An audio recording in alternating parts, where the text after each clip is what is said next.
Hello दोस्तों, मैं विकास maths classes पे आप सबका स्वागत करता हूँ। एसबीआई पीओ प्री का यह 7वां पेपर है। इससे पहले हमने ऑलरेडी 6 पेपर पढ़ लिए। तो आइए आज की क्लास में बहुत ही आसान तरीकों के साथ में ये पेपर कंप्लीट करते हैं। 2020 का पीवाईक्यू है एसबीआई पीओ में, जो हमसे पूछा गया पेपर है, उसको आज सोल्व करते हैं। सबसे पहले हमारे पास 5 क्वेश्चन है डीआई के, और ये डीआई हमें क्या बता रहा है? ये डीआई हमें बता रहा है कि बार ग्राफ के through percentage distribution of total CD ordered by 4 shopkeeper A, B, C, D. Percentage of CD sold 4 shopkeeper out of total CD ordered by each. तो हमें दो इन्फॉर्मेशन दे रखी है। एक ब्लू कलर में हमारे पास इन्फॉर्मेशन है कि जो CD ऑर्डर हुई है वो परसेंटेज दे रखा है, और जो रेड कलर में हमें ये बता रखा है कि कितनी कितनी सीढ़ियाँ सोल्ड हुई है किस किस शॉपकीपर से। A B C D 4 shopkeeper. ठीक है, सबसे पहला question, total unsold CD by A and D together. अच्छा, टोटल सीडी ऑर्डर जो हुई है वो कितनी है? 600 है, 600। ठीक है, उसमें से हमसे पूछा है कि total unsold CD by A and D, तो ए का अनसोल्ड कितना होगा? तो पहले ये देखो कि ए ने ऑर्डर कितना किया है। अब टोटल सीडी कितनी है? 600। ए ने कितना ऑर्डर किया? 25% ऑर्डर किया। ठीक है, 25% ऑर्डर किया, मतलब 1/4। कितना? 1/4। 24% का मतलब कितना होगा? 1/4 होगा। उसमें से सोल्ड कितना हुआ? 20% सोल्ड हुआ है। अगर 20% सोल्ड हुआ तो इसका मतलब 80% क्या है? अनसोल्ड है। तो 4 से 4 अगर कैंसिल करेंगे तो 120 सीढ़ियां अनसोल्ड है एक की। 120 सीढ़ियां अनसोल्ड है एक की। ठीक है, और डी में टोटल कितना है? 600। अब डी ने ऑर्डर कितना किया? तो आप कहेंगे जी जो डी का ऑर्डर है वो 20% का है। 20% का मतलब होता है 1/5, और उसमें से अगर 25% सोल्ड हो चुका है तो इसका मतलब 75% क्या है? अनसोल्ड है। 500 के 20 से अगर कट करेंगे तो ये 30 से कटेगा। 30 गुना में 3 कितना होगा? 90। ये 90 सीढ़ियां अनसोल्ड है डी की। 120 सीढ़ियां अनसोल्ड है ए की, और 90 सीढ़ियां अनसोल्ड है डी की। वो कितनी ज्यादा है? टोटल सोल्ड सीढ़ी बाय सी। सी ने जितनी सीढ़ियां बेची है तो टोटल सीढ़ियां कितनी है? 600। उसमें से सी का जो परसेंटेज है ऑर्डर का वो 40% है। 40% का मतलब होता है 2/5। उसमें से 35% का मतलब होगा जी 7/20।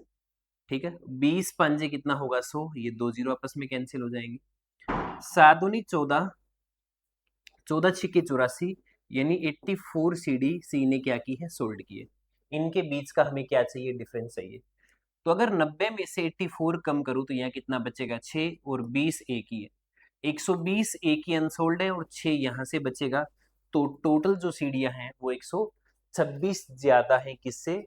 सी ने जितना सीढ़ी बेचा उससे। ठीक है, हाँ जी। नेक्स्ट एग्जांपल में आइए। टोटल सीढ़ी sold by shopkeeper E is 125% more than total सीढ़ी सोल्ड बाय बी।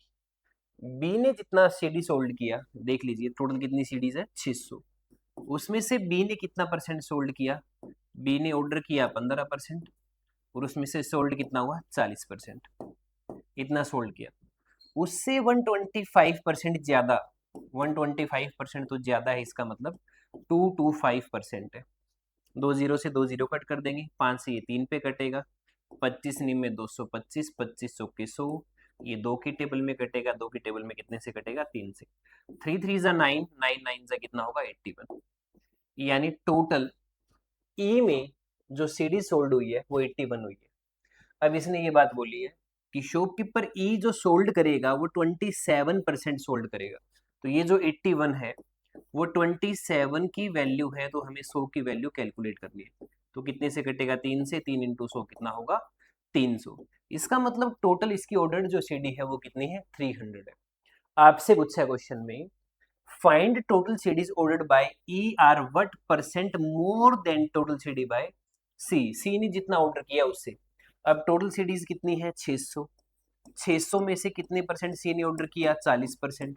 अब 40% अगर ऑर्डर किया तो कितना आ गया? 240।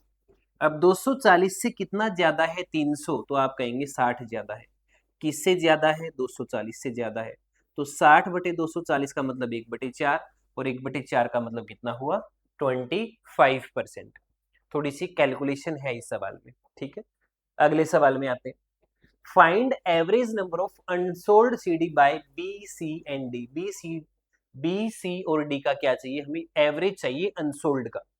अनसोल्ड का अगर एवरेज चाहिए तो टोटल सीडीज कितनी है, 600। 600 में से बी ने कितना ऑर्डर किया, 15% ऑर्डर किया, उसमें से कितना सोल्ड कर दिया, 40%। तो अनसोल्ड कितना रहा, 60%। 60% होता है 3/5। 20 से 20 कट कर देंगे, 5 दिए 15, 3 से कटेगा, ठीक है। 3 3 जा 9, 9 6 जा 54, 54 आ जाएगा, ठीक है। ये क्या है, ये बी की अनसोल्ड सीडीज है, ठीक है। इसके बाद में सी के बारे में क्या बताया, सी के बारे में बताया कि टोटल 600 अगर सीढ़ियां हैं, उसमें से 40% ऑर्डर करेगा, टोटल में से 40% सी ऑर्डर करेगा, और उसमें से 35% अगर बेच देगा, तो इसका मतलब बाकी अनसोल्ड कितनी रह जाएगी, 65%। 20 से 20 कैंसिल होगी, 10 से 10 कैंसिल होगी, ये 13 से कटेगा, ये 5 2 पे कटेगा, ये 2 से कटेगा, ठीक है। 6 इंटू 2 12, 12 इंटू 13 करेंगे तो कितना आएगा, 156, 156 आएगा। सी ने जो टोटल अनसोल्ड किया वो कितना है, 156, ठीक है। डी का अनसोल्ड कितना होगा, तो टोटल 600 है, उसमें से ऑर्डर कितना किया, 20% ऑर्डर किया, उसमें से 25% बेच दिया, तो 75% बाकी रह गया, ठीक है। तो 20 से 20 कैंसिल कर दीजिए, 5 से कटेगा, 5 से काटोगे 15 पे, 15 छिके 90, यहाँ कितना आएगा, 90, ठीक है। कितना आएगा, 90। आपसे पूछा कि एवरेज बताइए क्या होगा, एवरेज बिल्कुल बता देंगे। अगर यहाँ 54 है और यहाँ 156 है और यहाँ 90 है, तो मैं ये मान के चलता हूं कि अगर यहाँ 54 है तो इसमें से अगर 46 अगर इसको दे दे तो यहाँ कंप्लीट 100 बन जाएगा। यहाँ 110 बचेगा, अगर इसको अगर 10 दे दे तो सारे के सारे नंबर कितने बन जाएंगे, 100 यानी एवरेज भी कितना आ जाएगा, 100, ठीक है। अगला क्वेश्चन क्या कहता है, अगला क्वेश्चन कहता है कि find the ratio of total CDs sold A and D together to CD sold B. B ने जितना बेचा उसके साथ रेशियो बताना है, ए और डी ने जितना बेचा उसका। अगर टोटल 600 है और 600 में से 25% यहाँ अगर इसने ऑर्डर किया है और 20% अगर सोल्ड किया, 20% का मतलब हो गया 1/5, तो 20 3 60, यानी टोटल यहाँ से कितना आएगा, 30। डी की अगर बात करें तो टोटल 600 सीडीज है, उसमें से 20% मतलब 1/5 इसने ऑर्डर किया है और 1/4 इसने सोल्ड किया है, तो यहाँ से भी टोटल हमारे पास कितना आएगा, 30। तो ए और डी ने टोटल सीडीज कितनी बेची, 60 बेची। सी ने टोटल, बी ने कितना बेचा। अब कहता है कि टोटल अगर 600 है जिसमें से 15% अगर बी ऑर्डर करेगा और उसमें से 40% अगर बेच देगा, तो 5 थी ये 15, 6 थी 18, 18 दूनी 54, 54। 6 से कट करेंगे 10 पे कटेगा, और 6 से कट करेंगे 9 पे कटेगा, 10:9 आएगा। मैंने कुछ कैलकुलेशन में गड़बड़ किया है। अगर टोटल 600 है, बी का पूछा है ना, अगर टोटल 600 है जिसमें से 15% और सोल्ड हुआ 2/5, 20 से 20 कैंसिल होगी, 3 दूनी 6, 6 6 की 36, 36 आएगा। कितना आएगा, 36 आएगा, ठीक है। कितना आएगा, 36। तो 12 5 60 और 12 3 36, 5:3 आना चाहिए, जो कि ऑप्शन ए में है। आपको गलती नहीं करनी है, सिर्फ मैं कर सकता हूँ, ठीक है। अगला क्वेश्चन क्या कहता है, if total CD ordered by shopkeeper X is 100% more than total unsold CD by D. तो डी ने कितना अनसोल्ड किया, तो डी ने कितना अनसोल्ड किया निकाल देंगे। टोटल 600 है जिसमें से 20% ये ऑर्डर करेगा और उसमें से 75% यानी 3/4 क्या है, ये अनसोल्ड करेगा। तो ये 2 जीरो आपस में कैंसिल हो जाएंगे, ये 5 से कटेगा, 5 6 के 30, 30 गुना 3 कितना हो गया, 90। टोटल अनसोल्ड डी का कितना है, 190। शॉपकीपर एस जो है वो उससे 100% मोर क्या है, मोर ऑर्डर करेगा, यानी डबल एक तरीके से। तो शॉपकीपर इसने कितना ऑर्डर किया, 180 ऑर्डर किया, ठीक है। X sold 70% of total order CD, तो टोटल ये ऑर्डर है इसका, इसमें से उसने 30% क्या किया, 30% क्या किया, इसने सोल्ड कर दिया। अब 30% अगर निकालेंगे तो 54 आएगा, 54 आएगा, तो बाकी फिर बचेगा कितना, 126, 126 बाकी रह जाएगा। Find unsold CD by X R what percent A unsold, A का जो अनसोल्ड है और डी का जो अनसोल्ड है उसका परसेंटेज बताना है। तो ए का अनसोल्ड कितना होगा, तो टोटल 600 है जिसमें से 25% ये ऑर्डर करेगा और 25 में से 20% अगर बेच देगा तो इसका जो बचेगा 120 अनसोल्ड रहेगा।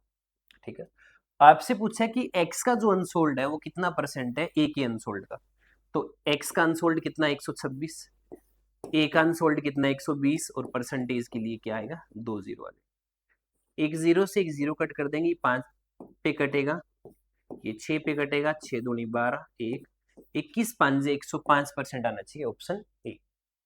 कौन सा ऑप्शन आएगा, ए। ठीक है, इसके बाद क्वाड्रेटिक इक्वेशन के 5 क्वेश्चन है जो कि लगभग सही होते हैं, बस आपकी स्पीड थोड़ी सी ठीक होनी चाहिए। कहते हैं कि प्रोडक्ट 10 होना चाहिए, टोटल 7 होना चाहिए, तो x की दो वैल्यूज होंगी, एक 5 होगी और एक 2 होगी, ये x के रूट निकाल दिए। प्रोडक्ट -3 हो, टोटल -2 हो, तो y के जो रूट होंगे वो -3 और +1 होगा, तो प्लस वाला माइनस हो जाएगा और माइनस वाला प्लस हो जाएगा। ठीक है, 2 और 5 की रेंज में 3 आता है, इसीलिए इस क्वेश्चन का जो आंसर है वो क्या आता है, नो रिलेशन आता है। क्या आता है, नो रिलेशन आता है। अगला क्वेश्चन क्या कहता है कि प्रोडक्ट 143 चाहिए, टोटल 24 चाहिए, तो 13 की मल्टीप्लाई अगर कर दें 11 के साथ में और 13 और 11 को जोड़ दें तो 24 होएगा और 13 और 11 कितना होएगा, 143 होएगा। प्रोडक्ट 210 चाहिए, टोटल 29 चाहिए, तो 14 की 15 से मल्टीप्लाई करिए, 14 की 15 से मल्टीप्लाई करिए और दोनों को जोड़ दीजिए, तो y की वैल्यू क्या है, ग्रेटर है किससे, x से। ठीक है, दोनों की दोनों वैल्यू ग्रेटर। नेक्स्ट एग्जांपल में क्या इंफॉर्मेशन है कि प्रोडक्ट 117 चाहिए और टोटल हमें कितना चाहिए, 22 चाहिए, तो 13 और 9, 13 नहीं में 117 होता है और 13 और 9 22 होता है। इक्वेशन पूरी प्लस की है इसलिए फैक्टर प्लस के बनेंगे और रूट दोनों माइनस के होंगे। ठीक है, नेक्स्ट में कहते हैं कि प्रोडक्ट 132 हो, टोटल 23 हो, तो ऐसे दो नंबर होंगे, 11 होगा और एक 12 होगा, लेकिन इक्वेशन पूरी की पूरी प्लस की है इसलिए फैक्टर तो प्लस के होंगे लेकिन रूट माइनस के होंगे। अब कंपैरिजन अगर करें तो इन दोनों नंबर से -9 ग्रेटर है, -13 से -11 ग्रेटर है, इसीलिए दोनों में से कोई ग्रेटर स्मॉलर नहीं है, नो रिलेशन इस क्वेश्चन का जवाब होगा। अगले क्वेश्चन में कहता है कि प्रोडक्ट 40 हो, टोटल 3 हो, तो 8 और -5, 8 5 40 और 8 5 13, ये x के रूट आएंगे। y के रूट क्या होंगे, प्रोडक्ट 30 चाहिए, टोटल 11 हो, 6 5 30, 6 और 5 11, माइनस का 6 और माइनस का 5, वाई स्क्वायर का कोफिशिएंट भी 2 है, एक्स स्क्वायर का कोफिशिएंट भी 2 है, तो ज्यादा कुछ सोच विचार करने की जरूरत नहीं। 8 दोनों से बड़ा होगा और -5 के बराबर होगा, तो x ग्रेटर भी होगा इक्वल भी होगा y के, x ग्रेटर भी होगा इक्वल भी होगा y के। ठीक है, इसके बाद कहते हैं कि प्रोडक्ट हो 32, टोटल हो 12, तो आप कहेंगे जी 8 और 4 12 होता है, 8 और 6 32 होता है, बात बिल्कुल सही है। प्रोडक्ट 96 हो, टोटल 20 हो, 12 8 96, 12 और 8 20, ये y के रूट बन गए, लेकिन y के जो रूट है वो ग्रेटर भी है और इक्वल भी है किसके, x के। y के रूट ग्रेटर भी है और इक्वल भी है x के। ठीक है, इसके बाद अर्थमेटिक की क्वेश्चन है, कहता है कि एक बोट ट्रेवल करती है अपस्ट्रीम में, if the speed of boat in upstream is decrease by 40%, then it is equal to speed of current and speed of boat in water is 240 kilometre per hour. Find speed of upstream, upstream की speed बताइए क्या होगी। ठीक है, एक boat upstream में जाती है, तो अपस्ट्रीम में अगर जाएगी, अपस्ट्रीम में अगर कोई बोट जाएगी तो पानी में से, बोट में से पानी की स्पीड माइनस कर देंगे, speed of boat upstream is decrease by 40% is equal to speed of current, वो करंट के बराबर हो जाएगी। ठीक है, अब इसमें हमें स्पीड ऑफ बोट दे रखी है 240, अगर स्पीड ऑफ बोट 240 है और पानी की स्पीड अगर उसमें से मैं कम कर दूं तो ये अपस्ट्रीम की स्पीड आएगी। इसको अगर 40% कम कर दिया जाए यानी 60% अगर कर दिया जाए तो ये इक्वल हो जाता है किसके, स्पीड ऑफ करंट यानी पानी की स्पीड के। ठीक है। अगर हम मल्टीप्लाई करें 240 इंटू 3 ही पड़ा रहने देना, ये 5x होएगा, ये 3x हो जाएगा, जाके जुड़ जाएगा 8x हो गया। 8 को जब डिवाइड करोगे 8 ये 24, यहाँ से x की वैल्यू जो मिलेगी वो कितनी मिलेगी 90। तो 90 किलोमीटर तो ऑप्शन में ही नहीं है। कुछ गड़बड़ कर दी क्या? 30 30 90। अच्छा, find the speed of upstream. Upstream की स्पीड चाहिए, तो 240 में से वोट में से अगर 90 माइनस कर दो तो यानी 150 किलोमीटर पर आ आएगा। Option C. कौन आया लेने? करवा दिया, ठीक।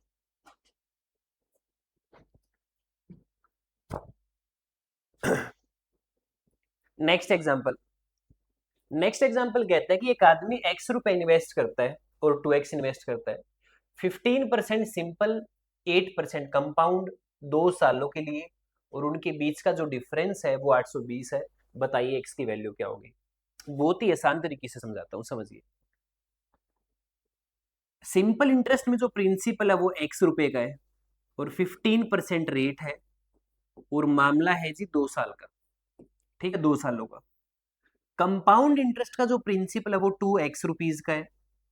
8% इस पे क्या है, रेट ऑफ इंटरेस्ट, और मामला कितने साल का है, 2 साल का। ठीक है, ये बात है। लेकिन सिंपल में और कंपाउंड में जो डिफरेंस है 2 सालों का वो 820 रुपए है। हम एक काम करते हैं, छोटा सा काम करेंगे, ज्यादा कोई बड़ा काम नहीं करेंगे सवाल में। टाइम मैं 1 साल मान लेता हूं और प्रिंसिपल को मैं डबल कर लेता हूं। ये काम आप सिंपल इंटरेस्ट के साथ कर सकते हैं, ठीक है। ऐसा क्यों किया? क्योंकि दोनों का प्रिंसिपल सेम हो गया। क्या सेम हो गया? प्रिंसिपल। अब आप कहेंगे जी सिंपल इंटरेस्ट की रेट यहां सिर्फ 15% बचेगी, बात ठीक है, और 2 सालों में 8% के हिसाब से कंपाउंड इंटरेस्ट कितना आएगा? 16.64 आएगा। कितना आएगा? 16.64 आएगा। अब कंपाउंड इंटरेस्ट और सिंपल इंटरेस्ट का जो डिफरेंस है वो 1.64% है। कितना है? 1.64% है। हमसे पूछे कि x की वैल्यू बताओ क्या है, लेकिन हमारे पास क्या है? 2x है। अब प्रिंसिपल, ये जो क्वेश्चन है वो सिर्फ सिंपल इंटरेस्ट का बन गया, कंपाउंड का नहीं है। एक पे ब्याज 15% आ रहा है, एक पे 16.64 आ रहा है, तो डिफरेंस कितना आ रहा है? 1.64 का। लेकिन प्रिंसिपल 2x है, तो प्रिंसिपल को x बनाने के लिए जितना डिफरेंस है उसको डबल कर देंगे, यानी इसका डबल कर देंगे। तो आप क्या कहेंगे? 820 जो है वो ट्वाइस ऑफ 1.64 की वैल्यू है। हमें क्या चाहिए? 100 की वैल्यू, यानी प्रिंसिपल चाहिए। ये पॉइंट हटा देंगे तो 2 जीरो और चिपकानी पड़ेगी, ठीक है, 2 जीरो चिपकानी पड़ेगी। 2 की टेबल में कट करेंगे 410 पे कटेगा, 410 पे कटेगा, ठीक है। 41 से अगर कट करेंगे तो ये 4 से कटेगा, 4 से अगर कट करेंगे तो 25 के पीछे 2 जीरो ये और 1 जीरो ये, यानी 25,000 इस क्वेश्चन का आंसर होगा। इससे आसान इसका तरीका नहीं है, ठीक है।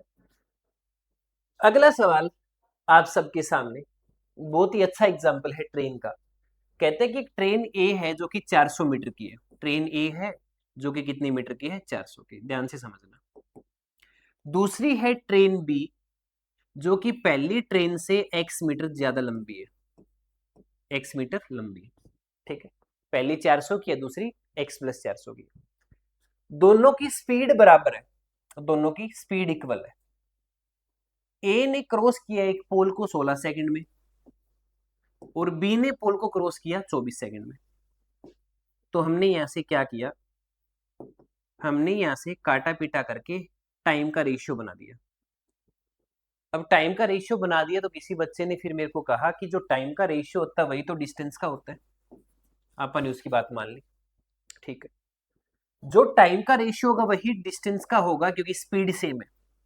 अब 2 की वैल्यू अगर 400 है तो आप कहेंगे जी 3 की 600 होगी। 3 की कितनी होगी? 600। इसका मतलब जो ट्रेन बी है उसकी लेंथ हमें पता लगी, कितनी है? 600 मीटर है। अब 600 मीटर है तो सही ट्रेन, लेकिन 400 मीटर का प्लेटफॉर्म कितनी देर में क्रॉस होगा? तो अब एक सवाल समझिए, ये सिर्फ ये जो डेटा दे रखा है ना, ये हमारे को यही घुमा रहा है। अब पोल को क्रॉस करने का मतलब खुद की लेंथ क्रॉस करना, तो 600 की ट्रेन तो खुद है ही है, तो पोल को क्रॉस करने में 24 सेकंड लिए।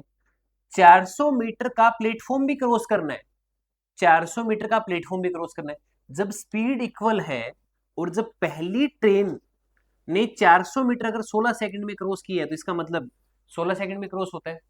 तो 24 प्लस में 16, 24 प्लस में 16, टोटल कितना आएगा 40, यानी 40 सेकंड इस क्वेश्चन का आंसर होगा। हाँ जी, नेक्स्ट एग्जांपल क्या कहते हैं, perimeter of rectangle is equal to perimeter of square whose area is 400 centimetre square. जो रेक्टेंगल का पेरीमीटर है, रेक्टेंगल का जो पेरीमीटर है वो इक्वल है पेरीमीटर ऑफ स्क्वायर के। जो रेक्टेंगल का पेरीमीटर है वो स्क्वायर के पेरीमीटर के इक्वल है। एरिया दे रखा है 400, अगर एरिया 400 दे रखा है तो इसका मतलब जो साइड है वो 20 होगी। अगर साइड 20 है तो यानी twice of L plus B, 4 into A, length plus breadth आ जाएगी 40। लेंथ 40% ज्यादा है साइड ऑफ स्क्वायर से, और साइड ऑफ स्क्वायर कितनी है 20। 20 का अगर 40% ज्यादा करें तो लेंथ आएगी 28, और लेंथ अगर 28 होगी तो फिर ब्रेड्थ कितनी होगी 12। ब्रेड्थ अगर 12 है और लेंथ अगर 28 है तो इसका मतलब 12 अट्ठे 96, 9, 12 दूनी 24, 24 और 9 33, 336 सेंटीमीटर स्क्वायर। ठीक, हाँ जी, आइए नेक्स्ट एग्जांपल में क्या कहते हैं। Next example, a shopkeeper has two article jeans and shirt, cost price of jeans is 32.5% more than cost price of shirt. कहता है कि जो कॉस्ट प्राइस है जीन्स का वो 32.5% ज्यादा है शर्ट की कॉस्ट से। अगर कॉस्ट प्राइस इंक्रीज कर दिया जाए जीन्स का 30% से, तो आर्टिकल को बेचा जाता है 4134 रुपए में 25% प्रॉफिट के साथ। If the shirt markup is 15% above the cost price, अगर शर्ट का कॉस्ट प्राइस 15% ज्यादा अगर रखा जाए कॉस्ट प्राइस से मार्क प्राइस, तो मार्क प्राइस बताइए शर्ट का क्या होगा। तो मान लेते हैं कि शर्ट का जो कॉस्ट प्राइस है वो 100x है, और जींस का जो मार्क प्राइस है, जींस का जो कॉस्ट प्राइस है वो 32.5% ज्यादा है किससे, शर्ट से। तो शर्ट का कॉस्ट प्राइस हमने 100x मान लिया, और जींस का जो कॉस्ट प्राइस है वो कितना होगा 132.5x होगा। कहते हैं कि 30% अगर ज्यादा कर दिया जाए तो जो जींस है उसका कॉस्ट प्राइस कितना है 32.5 ऑफ x इतना है। अगर इसको 30% बढ़ा दिया जाए यानी 130/100 कर दिया जाए, तो ये नया कॉस्ट प्राइस है। किसका नया कॉस्ट प्राइस है, जींस का। और जींस को बेचा कितने में गया 4134 रुपए में बेचा गया, जिसमें 25% का प्रॉफिट है। तो 4134 को अगर 125 से डिवाइड करके और 100 से अगर मल्टीप्लाई कर दिया जाए तो कॉस्ट प्राइस आ जाएगा, और ये ही कॉस्ट प्राइस किसका है, जींस का है। अगर मार्क प्राइस 15% ज्यादा है कॉस्ट प्राइस से, तो बताइए कि मार्क प्राइस कितना है शर्ट का। अगर 15% अगर ज्यादा है तो मार्क प्राइस बताइए क्या होगा शर्ट का। सबसे पहले हम यहाँ से x की वैल्यू फाइंड करेंगे। 4134 बटे में 125 मल्टीप्लाई में 100, और एक ये 100 ऊपर मल्टीप्लाई में चला जाएगा 132.5, और ये 130 जो है वो इसके डिवाइड में आ जाएगा। ये किसकी वैल्यू आ गई, एक्स की वैल्यू आ गई। कहते हैं कि शर्ट का मार्क प्राइस उसके कॉस्ट प्राइस से 15% ज्यादा है, तो शर्ट का कॉस्ट प्राइस कितना है 100x। तो एक बार के लिए 100x की वैल्यू निकाल लेते हैं, एक बार 100x से यानी 100 से मल्टीप्लाई और कर देंगे, और इससे भी 15% अगर ज्यादा मार्कअप कर रखा है तो यानी 115 को डिवाइड कर देंगे 100 से, 115/100 आएगा। अब इसमें थोड़ा सा काटा पीटा करना पड़ेगा। इस वाले 100 से ये वाला 100 कैंसिल होगा, ठीक है। इस वाली 0 से ये पॉइंट कैंसिल होगा, ठीक है। 125 से अगर काटेंगे, 25 से अगर काटेंगे तो 4 से कटेगा, 25 से अगर कट करें तो ये 5 से कटेगा। ये 25 से अगर 4 पे कट करेंगे तो ये 25 से कटेगा, 25 5 125, 7 25 3 75। ठीक है, इसको 5 से अगर कट करना चाहें तो ये 23 के टेबल में कट होएगा, 23 पे कटेगा। 13 की टेबल में अगर कट करें तो 13 3 39, कितना बचेगा 2, 13 एकम 13, यहाँ से कितना आएगा 8, 13 8 104। ठीक है, 53 को 318 को अगर 53 से कट करें तो कंप्लीट कंप्लीट किस पे जाएगा, 6 पे जाएगा। ठीक है, अब सबकी यूनिट डिजिट अलग अलग है, तो 4 4 जा 16, 16 6 जा 96, फिर 6 आएगा और 6 3 जा 8, यानी लास्ट डिजिट क्या है, 8 आएगी। तो ऐसा कौन सा ऑप्शन है जिसकी लास्ट डिजिट 8 है, वो है 2208। ठीक है, नेक्स्ट एग्जांपल, थोड़ी सी कैलकुलेशन जरूर है क्वेश्चन में, लेकिन अच्छा क्वेश्चन है, पीओ के हिसाब से ऐसे क्वेश्चन आते हैं। नेक्स्ट क्वेश्चन क्या कहते हैं, कहते हैं कि एक मिक्सचर है जिसमें मिल्क 6 लीटर ज्यादा है पानी से। कहता है कि पानी से 6 लीटर ज्यादा है मिल्क, अगर पानी को x मान ले तो मिल्क कितना होगा, x प्लस 6 होगा। ठीक है, इसमें 40 लीटर मिक्सचर ऐड कर दिया, 40 लीटर इसमें मिक्सचर मिला दिया, किस रेशियो में मिला दिया, 3:5 में मिला दिया। अब 40 लीटर को जब 3:5 में मिलाया जाएगा तो 5 और 3 8 से अगर डिवाइड करूं तो 1 यूनिट की वैल्यू 5 आएगी, 3 यूनिट की वैल्यू 15 आएगी।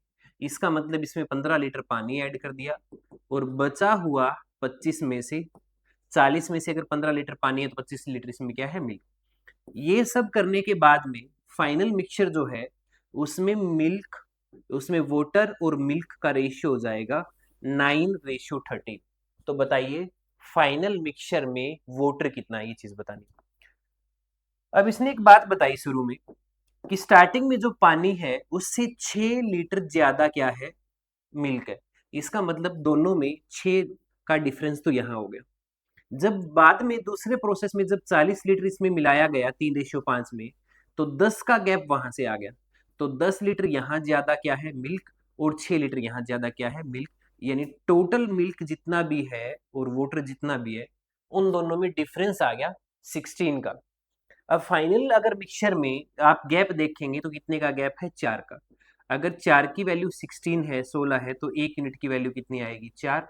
1 की 4 है तो 9 की कितनी होगी, 9 चौके 36, यानी 36 लीटर फाइनल में क्या रहा होगा, पानी रहा होगा।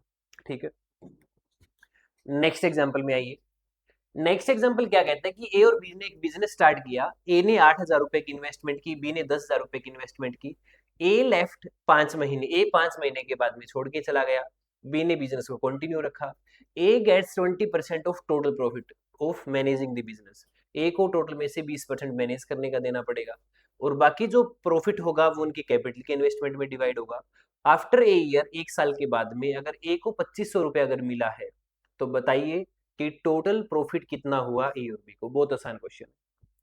अगर ए और बी दो पार्टनर है, ए की इन्वेस्टमेंट अगर 8,000 और बी की इन्वेस्टमेंट अगर 10,000 है, तो इन्वेस्टमेंट का रेशियो कितना होगा, तो आप कहेंगे कि इन्वेस्टमेंट का रेशियो होगा 4:5।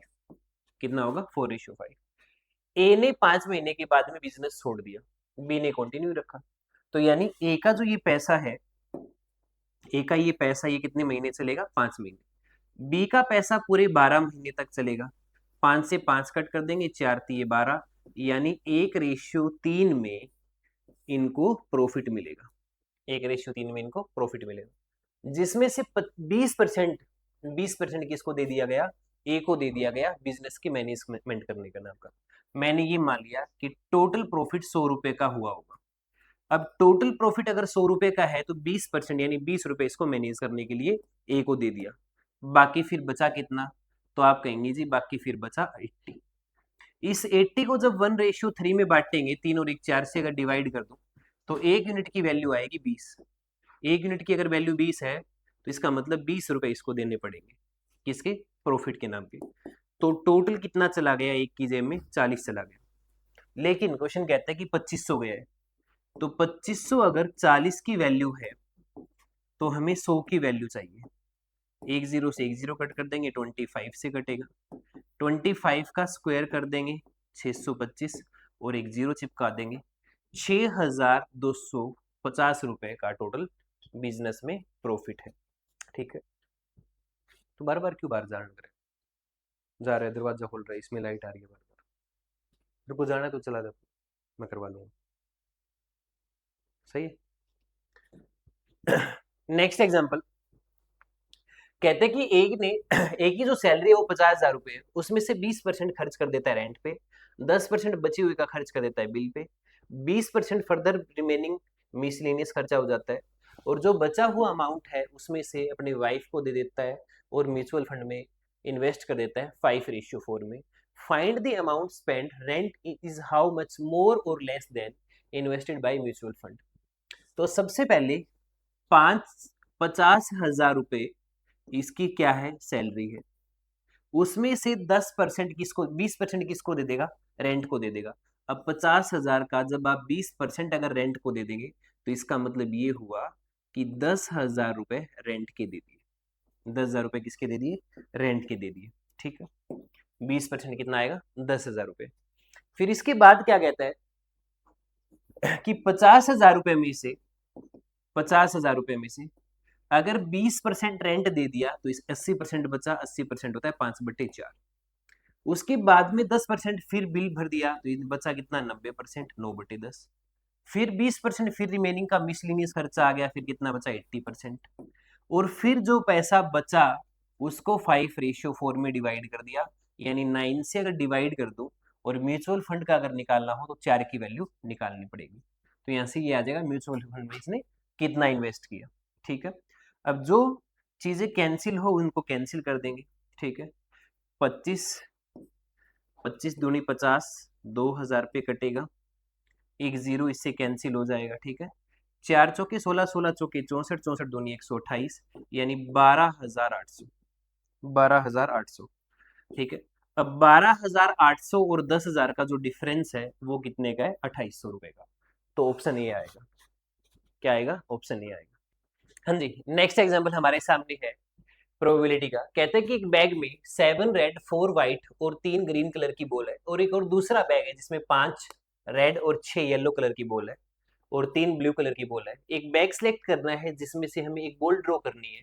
Find the probability the ball draw is red, red colour की बॉल होनी चाहिए। तो जो फर्स्ट बैग है उसमें रेड कलर की टोटल कितनी बॉल है, 7, और टोटल बॉल कितनी होगी, 7 प्लस में 4, 11, 11 में 3 जोड़ेंगे 14। ये फर्स्ट बैग की प्रोबेबिलिटी है रेड कलर की। या तो अगर दूसरा बैग होगा, बैग अगर बी होगा तो उसमें टोटल बॉल कितनी होगी, 5 और 6 11, 11 और 3 14, यानी टोटल 14 बॉल होगी। लेकिन रेड कलर की कितनी होगी, 5 होगी। लेकिन ये तो बॉल सिलेक्ट करने की है, लेकिन एक बैग में से सिलेक्ट करनी है, 2 बैग है इसलिए बैग सिलेक्ट करने की प्रोबेबिलिटी कितनी होगी, 1/2, ठीक है। अगर हम इसका सॉल्यूशन करें 1/2, एलसीएम कितना आएगा, 14, 7 और 5 कितना होगा, 12। ये 2 की टेबल में 6 से कटेगा, ये 3 से और ये 7 से। 3/7 इस क्वेश्चन का सही जवाब होना चाहिए, ऑप्शन बी। कौन सा आएगा, ऑप्शन बी। नेक्स्ट हमारे पास एक डीआई है, टेबुलर डीआई है, जिसमें हमें डेटा दे रखा है मेल और फीमेल का। मेल हमें नंबर में दे रखे हैं, फीमेल हमें परसेंटेज में दे रखे हैं। तो आइए बहुत ही आसान तरीके से इन 500 क्वेश्चन का सोल्यूशन करते हैं। पहला question, total female visitor on Sunday and Monday together is how much more or less than total number of female visitor Tuesday and Wednesday together? Total female visit on Sunday and Monday together. Female Sunday को और Monday को, तो Sunday को total कितने mail visit करते हैं, 120, और female कितने विजिट करते हैं, 76%। अगर 76% अगर फीमेल है तो इसका मतलब बचे हुए 24 मेल है। अगर बात करें मंडे की तो 70% मेल होंगे, बात करें 62.5% मेल होंगे, और यहाँ पे 60% मेल होंगे, क्योंकि टोटल जो वैल्यू है वो 100% होगा। अब अगर संडे की अगर बात करें तो 24% की वैल्यू कितनी है, 120। अब 24% की वैल्यू 120 है तो इसका मतलब 1% की वैल्यू 5 है, और 1% की वैल्यू अगर 5 है तो हमें कितने परसेंट की चाहिए, 76% की चाहिए। तो संडे को टोटल जो फीमेल होगी वो 380 होगी, 380 होगी, ठीक है। दूसरा कहते हैं कि मंडे को जो फीमेल है उसमें से 280 तो मेल है और 30% महिलाएं हैं, तो ये जो 280 है वो 70% की वैल्यू है, तो 1 यूनिट की वैल्यू 4 होगी, और 30 यूनिट की वैल्यू कितनी होगी, 120, 120। संडे और मंडे को टोटल मिला के फीमेल कितनी है 500। Total number of female visitor on Tuesday and Wednesday together, Tuesday में और वेडनेसडे में और चाहिए। तो ट्यूसडे में 37.5% महिलाएं हैं, 37.5% का मतलब होगा 3/8। अगर 8 में से 3 अगर फीमेल है तो मतलब 5 मेल है, और 5 की वैल्यू 500 है, तो 3 की वैल्यू कितनी होगी 300। ट्यूसडे में 300 महिलाएं होंगी, ठीक है। वेडनेसडे में 420 टोटल नंबर दे रखा है मेल का, जिसमें से 60% अगर मेल है तो 1 यूनिट की वैल्यू कितनी होगी 7, और 40 की कितनी होगी 280, ठीक है 280, 280 हो गया। टोटल फीमेल कितनी होगी संडे और मंडे में 500, और ट्यूसडे और वेडनेसडे में कितनी होगी 580। तो आपसे डिफरेंस पूछा है कितना आ जाएगा 80 का आएगा, ठीक है। नेक्स्ट एग्जांपल, नेक्स्ट एग्जांपल कहता है कि total visitor on Wednesday are what percent more than total number visitor on Sunday. Wednesday को जो विजिटर है यानी मेल और फीमेल टोटली पूछा है, तो 70 की वैल्यू अगर 70 की वैल्यू अगर 420 है तो एक की कितनी होगी 6, तो 100 की कितनी आएगी 600। तो वेडनेसडे को टोटल विजिटर कितने होंगे 600 होंगे। कितने ज्यादा है प्रतिशत में बताना है, total number of visitor on Sunday. अब संडे की अगर बात करें तो संडे को कितना आएगा, 24 की वैल्यू है तो ये कितना हो गया 500। तो कितनी ज्यादा होगी 100 ज्यादा होगी, किस पे 500 पे, यानी 1/5, और 1/5 कितना होता है 20%। नेक्स्ट एग्जांपल कहते हैं कि total number of male visitor on Friday are 25% more than number of male visitor on Monday. अब मंडे को मेल विजिटर कितने हैं 280, उससे भी 25% ज्यादा होंगे, यानी ये 4 की वैल्यू है तो हमें कितने की वैल्यू चाहिए 5 की। 70 से कटेगा 7 5 35 350, टोटल फ्राइडे को मेल है। कहता है कि जो फीमेल है टोटल फ्राइडे को वो 40% ज्यादा है किसका, total number of visitor on Tuesday. अब ट्यूसडे को कितने विजिटर होंगे, अब 37.5% का मतलब होता है 3/8। अगर 8 में से 3 फीमेल है तो 5 मेल है, 5 की वैल्यू 500 तो 8 की वैल्यू 800, इसका मतलब टोटल 800 विजिटर है। उसका हमें 40% और ज्यादा चाहिए, यानी 140/100, 14 8 112 होगा, 1120 आएगा। 1120 में अगर 350 अगर जोड़ दिया जाए तो टोटल कितने होंगे फ्राइडे को 1470। नेक्स्ट एग्जांपल क्या कहता है, total number of male visitor on Wednesday is how much more than total number of female visitor on Sunday and Monday together. Total number of visitor on Wednesday, Wednesday को total visitor कितने होंगे, अगर 40% महिलाएं हैं तो इसका मतलब 60% mail होंगे, और 1 यूनिट की वैल्यू कितनी आएगी 7, तो 100% की कितनी हो जाएगी 700। टोटल 700 लोग हैं वेडनेसडे को। कितने कम या ज्यादा है ये बताना है, किसके अकॉर्डिंग बताना है, किसके रिस्पेक्ट में बताना है।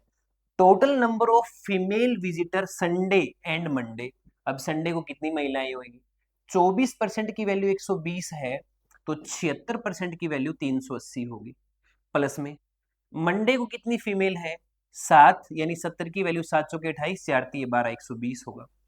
380 में 120 जोड़ दूं तो टोटल 500 है, ये 700 है, तो कितना ज्यादा हो जाएगा 200 ज्यादा हो जाएगा। Next example, if there is one guide for 5 visitor, अगर 5 विजिटर पे अगर एक गाइड है, total number of guider required to all visitor on 4 days, ठीक है। कहता है क्वेश्चन में कि जितने विजिटर हैं उस पे अगर 5 लोगों में से अगर एक गाइडर है तो टोटल बताओ कितने गाइड करने वाले पर्सन चाहिए। तो 24% की वैल्यू 120 है तो टोटल 500 हो गया। 7 चौके 28, अगर 7 चौके 28 तो यहाँ टोटल 400 हो गया। 5 में से 800 यहाँ हो गया, 7 6 के 42, 700 यहाँ हो गया, ठीक है। 7 8 15, 15 और 5 20 और 4 24, ये 24 हमें कुछ गलती कर दी शायद मैंने, 24 5 120, 7 चौके 28, 7 चौके 28 400 और 500, 7 छिक्के 42 700, ठीक है। और हमें डिवाइड करना है 5 से, तो 5 से डिवाइड करेंगे, 5 चौके 20, 5 अट्ठे 40, 480 टोटल गाइडर चाहिए। कितने चाहिए 480 लोग चाहिए गाइड करने के लिए। फिर 5 क्वेश्चन आपके फेवरेट सीरीज के हैं जो कि रोंग सीरीज पूछी गई है। जैसी सीरीज दिखाई दे रही है 5 से लेकर 158 तक गई है, कुछ गैप का सीन चलेगा। 5 के बाद में अगर 13 आया हुआ है तो 5 के बाद में 18 आया हुआ है तो 13 ऐड हो गया। फिर 18 के बाद में अगर 34 है तो इसका मतलब 16 ऐड हो गया। 34 के बाद में अगर 54 है तो 20 ऐड हुआ होगा प्लस में। 54 के बाद में अगर 79 अगर है तो यहाँ ऐड हुआ है 25 ऐड हुआ है। आगे अगर बात करें तो 31 ऐड हुआ है, और आगे अगर बात करें 6 और 7 ऐड होना चाहिए तो 38 आना चाहिए। तो 38 अगर प्लस करेंगे तो भाई 158 नहीं बन रहा, 158 इसमें रोंग है। ठीक है, क्योंकि पहले 3 बढ़ रहा है, फिर 4 बढ़ रहा है, फिर 5 बढ़ रहा है, फिर 6 बढ़ रहा है, तो फिर 7 बढ़ेगा। यानी एक तरीके से आप क्या कह सकते हो, डबल डिफरेंस का मामला है। किसका मामला है? डबल डिफरेंस का। उसके बाद में 112 128, तो पहले 16 प्लस हुआ है, 128 के बाद में 108 आया तो माइनस का 20 हुआ है, 108 के बाद में 132 है तो 24 ऐड हुआ है, फिर माइनस का 28 है, तो पता लग गया पैटर्न। 4 4 का गैप चल रहा है, 4 16 4 20 4 24 4 28 4 32, एक बार प्लस हो रहा है और एक बार माइनस हो रहा है। ठीक है, नेक्स्ट एग्जांपल क्या कहता है कि 5 6 14 45 184, यानी कुछ मल्टीप्लाई का सीन है। अगर मैं एक से मल्टीप्लाई करके एक जोड़ दूं तो 6 आएगा, आप कहेंगे बात ठीक है। 2 से मल्टीप्लाई करके 2 जोड़ दे तो भी बात ठीक है। 3 से मल्टीप्लाई करके 3 जोड़ दे तो भी बहुत अच्छा है। 4 से मल्टीप्लाई करके 4 जोड़ दे तो भी बढ़िया है। यानी जिस नंबर से आप मल्टीप्लाई करते जा रहे हो वही नंबर साथ साथ में प्लस होता जा रहा है।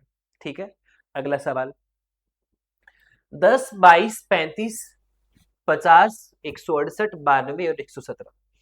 तो जैसा सीरीज चल रहा है, कुछ गैप का सीन है, 10 से लेकर 117 तक सीरीज पहुंची है। तो पहले 12 ऐड हुआ, उसके बाद अगर बात करेंगे तो 13 ऐड हो रहा है। ठीक है, उसके बाद की अगर बात करेंगे तो 15 ऐड हो रहा है, उसके बाद की अगर बात करें तो 18 ऐड हो रहा है, उसके बाद की अगर बात करें तो 24 ऐड हो रहा है। ठीक है, और उसके बाद अगर देखें तो 25 ऐड हो रहा है, 35 25। ठीक है, 12 4 और 8। ठीक है, आगे कितना ऐड हो रहा है? 25। ठीक है, इसके बाद का मामला क्या है, यहां डिफरेंस कितने का है? 1 का। यहां डिफरेंस कितने का है? 2 का। यहां डिफरेंस कितने का है? 3 का। यहां डिफरेंस कितने का आना चाहिए? 4 का। ठीक है, तो जैसे ही 4 का डिफरेंस आएगा तो 22 बनेगा, और 22 बनेगा तो आगे डिफरेंस जो है वो कितने का आएगा? 27 का। ठीक है, कितना ऐड होएगा? 5। ठीक है, डबल डिफरेंस चल रहा है। नेक्स्ट एग्जांपल कहता है कि 64 के बाद 34 है, यानी कुछ 0.5 का कुछ ऐसा सीन रहेगा। अगर 64 के बाद 32 है तो हाफ से मल्टीप्लाई कर दिया जाए तो 32, और 32 में 2 जोड़ दिया जाए 34, मल्टीप्लाई कर दिया जाए 1 से और 2 ऐड कर दिया जाए तो 36, 36 को 1.5 से मल्टीप्लाई कर दिया जाए 54 और 2 जोड़ दिया जाए, आगे फिर 2 से मल्टीप्लाई कर दिया जाए और 2 ऐड कर दिया जाए। मल्टीप्लाई 0.5 0.5 0.5 बढ़ता जा रहा है, और ऐड क्या होता जा रहा है? 2 2 2 2। ठीक है, एक डीआई हमारे पास है, केस लेट डीआई। आइए इसको समझते हैं और सोल्व करते हैं। कहते हैं कि टोटल 450 स्टूडेंट है एक स्कूल में, जिसमें 2 सेक्शन है, ए और बी 2 सेक्शन है, और उसमें 3 स्ट्रीम है, आर्ट्स कॉमर्स और साइंस। ए और बी 2 सेक्शन है, और 3 स्ट्रीम के साथ है, पहले में आर्ट्स मान लीजिए, दूसरे में साइंस है, और तीसरे में क्या है? कॉमर्स है। ठीक है, तीसरे में क्या है? कॉमर्स। ये टोटल मामला है। इसके बाद क्या बताया इसने? 75/4% ऑफ टोटल स्टूडेंट इन ए में जितने बच्चे हैं, ए में मेरे को नहीं पता टोटल कितने बच्चे हैं, मैंने ए मान लिया। ठीक है, और बी में जितने बच्चे हैं उनको बी मान लेंगे। 75/4% ऑफ ए एंड, एक इक्वेशन से काम अगर चल जाए तो ठीक नहीं है, दूसरे में मान लेंगे 450 माइनस में ए, क्योंकि टोटल 450 बच्चे हैं। 75/4, 75/4 का मतलब होगा 25 3 75, 3/16। किसका 3/16? ए का, प्लस में 200/7 का मतलब है 2/7 ऑफ किसका? बी का, यानी 450 माइनस ए का, और वो टोटल बच्चे कितने हैं? 105। कितने बच्चे हैं टोटल? 105।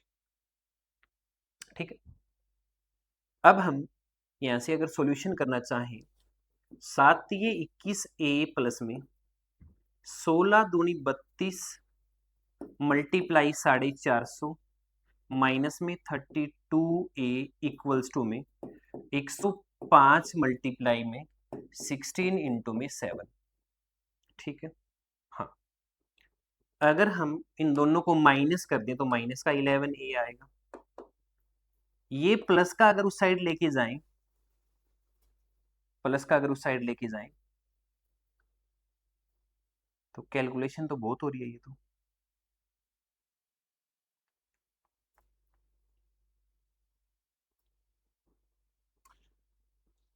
चलो 105 मल्टीप्लाई में 16 मल्टीप्लाई में 7, इस 32 को मैं लिख दूंगा 16 इंटू 2 मल्टीप्लाई में 450। अब 16 दोनों में से कॉमन ले लूंगा, माइनस का 11A, ठीक है, 16 मैंने कॉमन ले लिया, ये हुआ 735 माइनस में ये हुआ 900 में से अगर 735 कम कर दें तो 165 बचेगा माइनस का 165। ठीक है, माइनस से माइनस कैंसिल होएगा, 11 की टेबल में 11 1 जा 11, 5 जा पे कटेगा, यानी ए की वैल्यू आएगी 16 गुना में 15 हो गया 240। ए की वैल्यू आ गई जी 240। ए की वैल्यू अगर 240 है तो यहाँ की जो वैल्यू होगी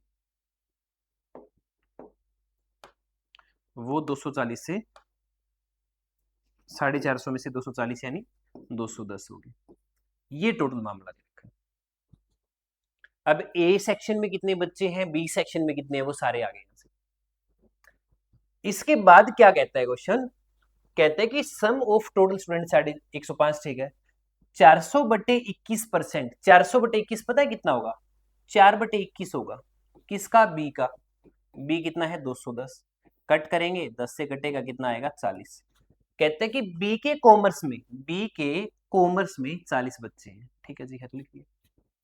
50% of total student A in arts, A का जो है उसका 50% आर्ट्स में है, यानी 120 आर्ट्स में आ गए, 120 किस में आ गए, आर्ट्स में आ गए। अब वापिस से फर्स्ट लाइन पे आइए, 75/4% of total student in A R commerce, A का 75/4, इसको अगर हम मिटा दें 75/4 कितना होगा, 3/16 ऑफ 3/16 ऑफ ए का, ए में कितने हैं 240, अगर 16 से कट करना चाहें तो 16 एकम 16 कितना बचेगा 8 और 16 पंजे 80, 15 3 45। तो ये जो 45 है वो किस में है, टोटल आर्ट्स में, इसमें 75% of total student in A commerce में 45 हो गए, ई कॉमर्स में कितना हो गया 45। अगर 45 कॉमर्स में होगी तो 75 इसमें होंगे। ठीक है, 200/7 मतलब 2/7%, किसका 2/7, बी का, 2/7 ऑफ बी का, यानी 210 का, 7 21 30 दूनी 60, 60 किसमें है total sum, 200/7 of total student are in science, 60 science में होगी। 210 में से 100 यहां चला गया तो यहाँ कितना बचा 110। ये है टोटल मामला, ये क्या है टोटल मामला। अब इसको मिटा देते हैं, अब टेबल हमारे पास तैयार है, अब फटाफट से 5 क्वेश्चन का निपटारा कर देते हैं। क्या कर देते हैं, निपटारा। पहला question, total student in arts A के आर्ट्स में कितने हैं 120, ओहो क्या हो गया, आर्ट्स में कितने हैं 120, is what percent more than science B में कितने हैं 60, तो 60 का क्या होता है डबल, और डबल कोई भी नंबर होता है इसका मतलब 100% होता है। ठीक है, इसकी फोटो क्लिक कर लेते हैं ताकि आगे क्वेश्चनों में काम आए, आगे सवालों में काम आए। ठीक है, फोटो क्लिक अपन ने कर ली है। नेक्स्ट एग्जांपल, नेक्स्ट एग्जांपल क्या कहते हैं, नेक्स्ट एग्जांपल में आइए, नेक्स्ट एग्जांपल है find the ratio of total student commerce in B, B के कॉमर्स में कितने बच्चे हैं, तो बी के कॉमर्स में 40 बच्चे हैं, किसके साथ रेशियो चाहिए, टोटल स्टूडेंट ए की साइंस में, ए की साइंस में है भाई 75, 5 से कट करेंगे 8 पे कटेगा, 5 से कट करेंगे 15 से कटेगा, 8 रेशियो 15 होना चाहिए, जिसमें से ऑप्शन ए लगा देंगे। इसके बाद if in other section C, अगर एक और सेक्शन की बात करें सी का, टोटल स्टूडेंट आर इन 180, 180 बच्चे उसमें हैं। Total student in science C are 25% more than total student commerce B. B के जो कॉमर्स में है ना, बी के जो कॉमर्स है उसमें 40 बच्चे हैं बी के कॉमर्स में, उससे 25% ज्यादा यानी 1/4 यानी 50 होंगे उसकी साइंस में, सेक्शन सी में। सेक्शन सी में कितने होंगे? 50 होंगे। Total student in commerce B, find the total number of arts commerce in C, how much less than total student arts A और कॉमर्स ए में। ठीक है, तो भाई 180 टोटल है, 180 टोटल है, जिसमें साइंस में कितने बच्चे हैं? 50। अब बचा कितना? 130, 130 रह गया। ठीक है, और हमसे पूछा है कि ए के आर्ट्स और कॉमर्स का डिफरेंस बताओ। तो ए के आर्ट्स में है 120 और कॉमर्स में है 45, इनके साथ इसका डिफरेंस बताना है। तो ये जो डिफरेंस है वो 10 का ये हो जाएगा और यहां से कम करूंगा तो 35 का बचेगा। ऑप्शन ई लगा देंगे। कौन सा ऑप्शन लगा देंगे? E. Find the average number of student science A और बी, ए और बी के साइंस का एवरेज चाहिए। तो 75 प्लस में 60 और भाग में 2 यानी 135/2। क्या आ जाएगा? 135/2। ठीक है, टोटल क्या बता रखा है क्वेश्चन में? If total out of total student in arts A and B are ratio boys और गर्ल्स 5:3। सेक्शन ए जो है उसमें आर्ट्स के हैं 120 बच्चे और सेक्शन बी जो है उसमें आर्ट्स के हैं 110 बच्चे। ठीक है, अब सेक्शन ए में बॉयज और गर्ल्स का रेशियो 5:3 है और सेक्शन बी में 7:4 है। ठीक है, बताइए दोनों में बॉयज कितने हैं? 5 + 3 कितना हुआ? 8, यानी एक की वैल्यू 15 होगी तो 5 की 15 5 75 होगी। 7 और 4 11 की बात करें तो एक यूनिट की वैल्यू 10 होगी तो 7 की कितनी होगी? 70। अगर 75 में 70 जोड़ दिया जाए तो 145 आने से कोई नहीं रोक सकता। आज की वीडियो में इतना ही, अगली वीडियो में फिर मुलाकात होगी। सबका बहुत बहुत धन्यवाद। Thank you, tata, bye bye, take care, ध्यान रखिए अपना और पढ़ते रहिए और वीडियो को आगे शेयर करिए। धन्यवाद।